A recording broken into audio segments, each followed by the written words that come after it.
அனைவருக்கும் வணக்கம். சற்று முன் வெளியான முக்கிய அறிவிப்பின்படி தமிழகம் முழுவதும் இன்று வெளியான முக்கிய புதிய அறிவிப்புகளை பத்தி நம்ம வீடியோல பார்க்கிறோம். இதுல என்னென்ன அறிவிப்புகள் வெளியாகி உள்ளன என்பதை பற்றி விரிவாக தெரிஞ்சுக்கணும்னா இந்த வீடியோவை கடைசி வரைக்கும் ஸ்கிப் பண்ணாம பாருங்க. வீடியோக்குள்ள போறதுக்கு முன்னாடி இந்த வீடியோக்கு ஒரு லைக் பட்டனை பிரஸ் பண்ணிக்கோங்க. இப்ப நம்ம சேனலுக்கு ஃபர்ஸ்ட் டைம் வரீங்கன்னா சப்ஸ்கிரைப் பட்டனை பிரஸ் பண்ணிக்கோங்க. கூடவே பெல் ஐகான் பட்டனை பிரஸ் பண்ணிக்கோங்க. வாங்க வீடியோக்குள்ள போகலாம். முதலாவது அறிவிப்பு என்னன்னு பாத்தீங்கன்னா, தமிழ்நாட்டில் 571 சார் பதிவாளர் அலுவலகங்கள் செயல்பட்டு வருகின்றன. இந்நிலையில் மார்ச் மாதம் அனைத்து சனிக்கிழமைகளிலும் பத்திரப்பதிவு அலுவலகங்களுக்கு விடுமுறை கிடையாது என்றும் அனைத்து அலுவலகங்களும் திறந்திருக்கும் என்றும் எப்போதும் போல பத்திரப்பதிவு நடைபெறும் என்றும் ஏற்கனவே அறிவிக்கப்பட்டிருந்தது. அதன்படி தமிழ்நாடு முழுவதும் நாளை அனைத்து பத்திரப்பதிவு அலுவலகங்களும் வழக்கம் போல் செயல்படும் என தெரிவிக்கப்பட்டுள்ளது.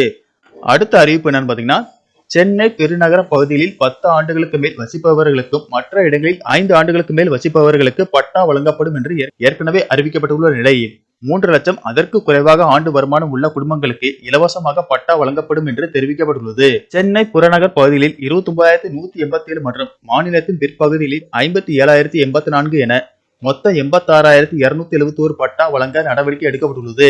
இந்த திட்டம் 2025 டிசம்பர் 31ஆம் தேதி வரை அமலில் இருக்கும் என தமிழக அரசு அறிவித்துள்ளது.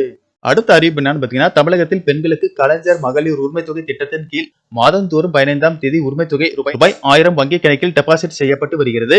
ஆனால் இம்மாதத்திற்கான பணம் மார்ச் 8ஆம் தேதி வங்கி கணக்கில் செலுத்தப்படும் என தகவல் வெளியாகியுள்ளது. மார்ச் 8ஆம் தேதி மகளிர் தினம் என்பதால் அன்றைய தினமே வங்கி கணக்கில் ரூபாய் 1000 வரவு வைக்கப்படும் என எதிர்பார்க்கப்படுகிறது. அடுத்த அறிவிப்பு என்னன்னு பாத்தீங்கன்னா, பொது விநியோக திட்டத்தின் பயன்களை குடிமக்கள் எளிதில் பெறும் வகையில் இந்த மாதத்திற்கான மாதாந்திர பொது விநியோக திட்ட மக்கள் குறைதீர்க்கும் முகாம் சென்னையில் உள்ள உணவுப் பொருள் வழங்கல் மற்றும் நுகர்வோர் பாதுகாப்பு துறையின் 19 மண்டல உதவி ஆணையாளர் அலுவலகங்களில் மார்ச் 8ஆம் தேதி அன்று காலை 10 மணி முதல் பிற்பகல் 1 மணி வரை நடைபெற உள்ளது. இந்த முகாமில் குடும்ப அட்டையில் பெயர் சேர்த்தல், பெயர் நீக்கம், முகவரி மாற்றம், கைபேசி எண் பதிவு மாற்றம் செய்தல் உள்ளிட்ட பொது விநியோகம் திட்டம் தொடர்பான சேவைகள் மேற்கொள்ளப்படும். மேலும் நியாய விலைக் கடைகளில் பொருள் பெற நேரில் வருகை தர இயலாத மூத்த குடிமக்கள் உள்ளிட்டோருக்கு அங்கீகார சான்று வழங்கப்படும் என தெரிவிக்கப்பட்டுள்ளது. அடுத்த அறிவிப்பு என்னன்னு பாத்தீங்கன்னா, மத்திய மாநில அரசுகள் விவசாயிகளுக்கு இடையே நலனை கருத்தில் கொண்டு இதனால் விவசாயிகள் பயனடைந்து வருகிறார்கள். இப்படி அரசின் அனைத்து திட்டங்களையும் பலன்களையும் விவசாயிகள் பெறுவதற்கு ஆதார் எண் போன்ற தனித்துவமான தேசிய அளவிலான அடையாள அட்டை எண் வழங்கப்பட்டு வருகிறது. இது விவசாயிகளுக்கு முக்கியமான ஒரு அடையாள அட்டை ஆகும். இந்த நிலையில் தஞ்சை மாவட்ட வேளாண்மை இணை இயக்குனர் வித்யா அறிக்கை ஒன்றை வெளியிட்டுள்ளார். அதில் உழவர் நலத்துறை அலுவலர்களால் நடத்தப்படும் சிறப்பு முகாம்களில் மார்ச் 31ஆம் தேதிக்குள் கலந்து கொண்டு தங்களுக்கான அடையாள எண்ணை விவசாயிகள் பெற்றுக் கொள்ளலாம் என்று தெரிவித்துள்ளார். அடுத்த அறிவிப்பு என்னன்னு பாத்தீங்கன்னா, தமிழகத்தில் பட்டா பெறுவதற்கு சிறப்பு முகாம்கள் நடத்தப்படுவது தொடர்பான முக்கிய தகவல் ஒன்று வெளியாகியுள்ளது. வருவாய்த்துறையோடு இணைந்து பட்டா பெறுவதற்கு ஏதுவாக சிறப்பான சிறப்பு முகாம்கள் நடத்தப்பட்டு வருகிறது. இந்த நிலையில் 8ஆம் தேதி வரை நடைபெறும் சிறப்பு முகாம்களில் வீட்டு மனைதாரர்கள் கலந்து கொள்ளலாம் என்று அறிவிக்கப்பட்டுள்ளது.